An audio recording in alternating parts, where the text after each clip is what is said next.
Main ఇది. బాలకృష్ణ ఎక్కడ పెడితే అక్కడికి వెళ్ళకూడదు. డైరెక్టర్ వచ్చి బాలకృష్ణ దగ్గరికి అపాయింట్మెంట్ తీసుకుంటా, బాలకృష్ణ డైరెక్టర్ దగ్గరికి వెళ్ళాడో తెలియట్లేదు. సినిమా ఎలా ఉందన్నా? సినిమా ఎలా ఉందని ఏం చెప్తామన్నా, చెప్పలేకపోతున్నా అన్న. దీనికన్నా గేమ్ చేంజర్ మేలా అన్న? గేమ్ చేంజర్ ఏందన్న? గేమ్ చేంజర్ అసలు గేమ్ చేంజర్ ఒక అంబ్రోషి అన్న, ఒక టాప్. అది దాంతో కంపేర్ చేయకన్నా దయచేసి. ఎవరైనా షార్ట్ ఫిల్మ్ తీస్తే దాంతో కంపేర్ చేయాలి. అఖండ లెజెండ్ ఈ రేంజ్ లో లేదా? అఖండ లెజెండ్, అఖండ ఒక సూపర్ అన్న. అందుకే చెప్తున్నా కదా, మనకు జ్వరం వస్తే మనం హాస్పిటల్ పోవాలి. బాలకృష్ణ గారు జ్వరం వస్తే బి గోపాల్ దగ్గరకో లేదంటే బోయపాటి శ్రీను దగ్గరకో పోవాలి. ఎక్కడ పడితే అక్కడ పోవాలి. నేను అల్లు అర్జున్ రఫ్.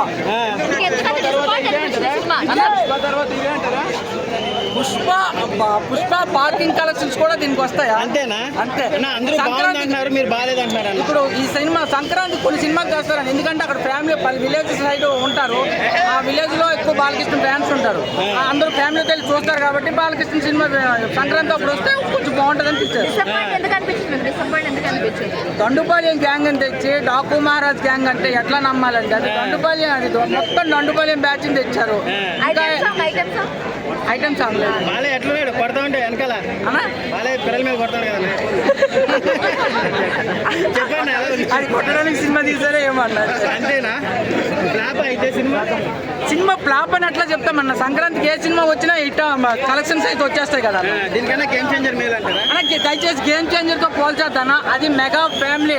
రామ్ చరణ్ ఒక 90 seconds స్టెప్ వేస్తాడు, ఇంకొకటి రామ్ చరణ్ 5 years తర్వాత వచ్చాడు. దాంతో పోల్చదు దయచేసి. సంక్రాంతికి 2 రాటేనా?